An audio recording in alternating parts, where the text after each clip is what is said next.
अभी आप जानते हैं कि सड़क दुर्घटना में अभी अभी हाल की घटना है, बहुत पीछे नहीं जाना, बहुत पीछे नहीं जाना चाहता हूँ। तहसील मुख्यालय है, सैकड़ों गांव की जनता प्रत्येक दिन तहसील मुख्यालय पर आती है और अपने जान को जोखिम में डाल करके हाईवे को क्रॉस करती है जी। और लगातार यहाँ पर घटनाएं घटती है। हर महीने का आपको सुनने को मिल जाएगा, हर हफ्ते सुनने को मिल जाएगा, हर 15 दिन में सुनने को मिल जाएगा, और हम अपने को खोते जा रहे हैं। कौन थे दूधनाथ कुशवाहा? हम हमारे और आपके अपने अपने बीच के, और एक सड़क दुर्घटना ने उनकी जिंदगी को छीन लिया, उनके घर के सारी खुशियों पर ताला लगा दिया जी। तो यहाँ पुल पुलिया अगर पटेहरवा फाजिल नगर में बन सकता है, सलीमगढ़ में बन सकता है, तो फिर तमकुही में क्यों नहीं बन सकता है? कितने लोगों की और जान की आहुति है सरकार लेना चाहती है, सड़क परिवहन विभाग लेना चाहता है, क्यों नहीं जिम्मेदारी और जवाबदेही तय होनी चाहिए? इस पर भी हम लोगों ने आवाज उठाया है काफी, यहाँ तहसील गेट के लिए जी और हरिहरपुर के पास एक अंडरपास के लिए आप वन वे ओवरब्रिज ही बना दीजिए एक साइड से, बिल्कुल लोगों की जीवन तो सुरक्षित हो जाए। सड़क सुरक्षा के लिए सबसे जरूरी है कि आप इंजीनियर को बुलाइए, एनएचएआई के बड़े अधिकारियों को बुलाइए, इसका सर्वे कराइए और वन साइड या तो अंडरपास दीजिए या तो एक फ्लाईओवर दीजिए, जिस प्रकार से आपने कस्या में बनाया है जहां से सपहा के लिए बाईपास जाता है। बिल्कुल, तो हमारी मांग है ये, हम लोगों ने लगातार इसके लिए संघर्ष किया है। एसडीएम महोदय के पास हम लोग गए, हस्ताक्षर अभियान चलाए हैं, हम लोग डीएम साहब को अवगत कराए। डीएम साहब ने हमसे कहा, हमने कहा कि यार तुम्हारा उम्र इतना कम है और तुम ऐसे ऐसे मूल मुद्दों पर कैसे चले आते हो, तुम्हारे दिमाग में आता कहां से? हमने कहा सर हम गरीब गांव गरीब के लड़के हैं, ई रिक्शा चलाने वाले के लड़के हैं, और रोज इन मुद्दों पर, इन विषयों पर धरातल से जुड़े हैं, और मैं इस परिवार के दर्द को देख रहा हूँ और इस मुद्दे को आपके साथ लाया, आपके सामने लाया। और आप जिलाधिकारी हैं, पूरे जिले के मालिक हैं, आप सरकार को अवगत कराइए, एनएचएआई को अवगत कराइए कि यहाँ पर एक फ्लाईओवर की आवश्यकता है, एक अंडरपास की आवश्यकता है।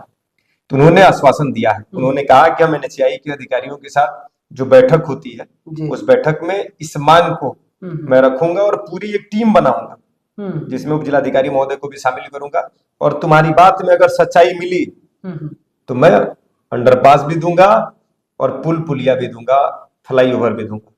तो इसके लिए महेंद्र सिंह तंवर जी को, एक शानदार जिलाधिकारी को दिल की गहराई से आभार प्रकट करते हैं कि उन्होंने तमकुही के मूल मुद्दों पर पूरी संज्ञान लेकर के संजीदगी के साथ, गंभीरता के साथ इसको सुनते हुए उन्होंने इस पर निर्णय लेने का जो शुरुआत किया है, इसके लिए वो बधाई के पात्र हैं। जी जी बिल्कुल।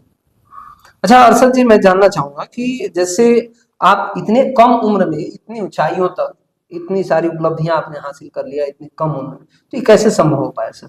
देखिए, इसमें गरीबों की दुआएं हैं, इसमें मजदूरों की दुआएं हैं, इसमें हमारी माताओं बहनों की दुआएं हैं। हम नाचीज एक साधारण परिवार से आने वाला व्यक्ति, जिसके परिवार में कोई राजनीति में रहा ही नहीं जी, वो इस समय मुख्य धारा की राजनीति में अगर जुड़ा तो ये तमकुही की दुआएं हैं, तमकुही की मिट्टी की दुआ है, और राहुल गांधी जी का एक बड़ा स्टेप है। जैसे राहुल गांधी जी का ये सोच है कि जो कतार की आखिरी पंक्ति में खड़ा हुआ व्यक्ति है, जिसके पास थोड़ा भी टैलेंट है, वो कांग्रेस की मुख्य धारा से उसको जोड़ने का जो उनका पहल है, उनका प्रयास है, वो सराहनीय है। हम जैसा व्यक्ति शायद प्रवक्ता न बन पाता उत्तर प्रदेश कांग्रेस कमेटी जी, ये राहुल जी का एक बड़ा कदम था। टैलेंट हंट नाम से उन्होंने एक प्रोग्राम चलाया पूरे देश में। अच्छा, कांग्रेस पार्टी उसको लॉन्च करती है और लॉन्च करके पूरी निष्पक्षता के साथ दिल्ली की टीम आती है प्रदेश कार्यालय और बैठ करके, ये कई चरण में चलता है, मैं आपको आखिरी चरण की बात बता रहा हूँ जो प्रदेश मुख्यालय पर आयोजित हुई।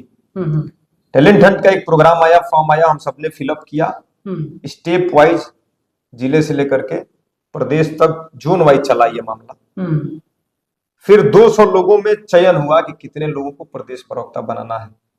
नंबरिंग के हिसाब से प्रदेश कार्यालय पर बुलाया गया, वहां दिल्ली की टीम आई, उन्होंने इंटरव्यू आयोजित किया। 3 राउंड का इंटरव्यू चला, पहला लिखित, दूसरा 2.5 मिनट का डिबेट, और तीसरा जो स्टेज था उसमें व्यक्तिगत रूप से पर्सनल इंटरव्यू शुरू हुआ और काफी कड़े कड़े सवाल पूछे गए। बिल्कुल। तो राहुल गांधी जी का आभार इसलिए मैं देना चाहता हूं कि हम जैसा अगर नाचीज साधारण परिवार का, एक गरीब परिवार से निकलने वाला इंसान उस लेवल तक पहुंचा तो टैलेंट हंट का उसमें बहुत बड़ा योगदान है। अगर वो टैलेंट हंट प्रोग्राम को नहीं लाते तो हम जैसा युवा वहां शायद नहीं पहुंच पाता, न टीवी डिबेट में अपनी बात रख पाता, और ना ही अपने टैलेंट को मीडिया प्लेटफॉर्म पर ला पाता। जी जी। तो बस इसमें योगदान उनका है और तमकुही की मिट्टी का दुआ है, आशीर्वाद है, यहाँ के महापुरुषों का आशीर्वाद है, और गरीबों की जो दुआएं है ना भैया, वो आपको एक दिन बड़े मुकाम पर जरूर लेकर जाती है। जी। शर्त यह है कि आप ईमानदारी के साथ उनके मुद्दों पर खड़े रहिए, उनके विषयों पर खड़े रहिए, और बिना समझौता कि उनके मुद्दों पर, विषयों पर संघर्ष करिए। बिल्कुल, जब तक सफलता ना मिल जाए, जब तक सफलता ना मिल जाए। जी बिल्कुल।